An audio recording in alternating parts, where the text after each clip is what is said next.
हमारी चाहतों की बुज़दिली थी, वरना क्या होता अगर ये शौक के मज़मूम, वफा के अहदनामे और दिलों के मरसिए एक दूसरे के नाम कर देते। ज़्यादा से ज़्यादा चाहतें बदनाम हो जाती, हमारी दोस्ती की दास्तानें आम हो जाती, तो क्या होता। ये जो हम ज़िस्त के हर इश्क में सच्चाइयाँ सोचें, ये हम जिनका असासा तश्न की तन्हाइयाँ सोचें, ये तहरीरें हमारी आरज़ूमंदी की तहरीरें, बहम पैवस्तगी और ख्वाब पैबंदी की तहरीरें, फिराको वस्लो महरूमी और खुर्संदी की तहरीरें, हम इन पे मुनफ़इल क्यों।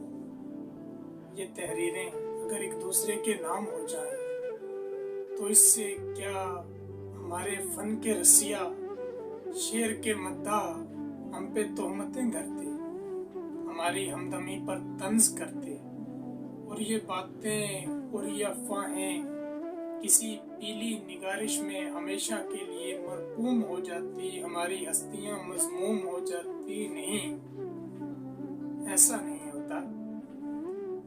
और अगर बिलफर्ज होता भी, तो फिर क्या हम सुबुक साराने शहरे हर्फ की चालों से डरते हैं, सुगाने कूचाए शोहरत के गोगा काले बाजारों के दलालों से डरते हैं।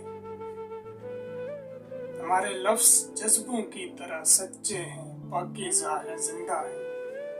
बला से हम अगर मसलूब हो जाते, ये सौदा क्या बुरा था अगर हमारी कब्र के कतबे तुम्हारे और हमारे नाम से मंसूब हो जाते।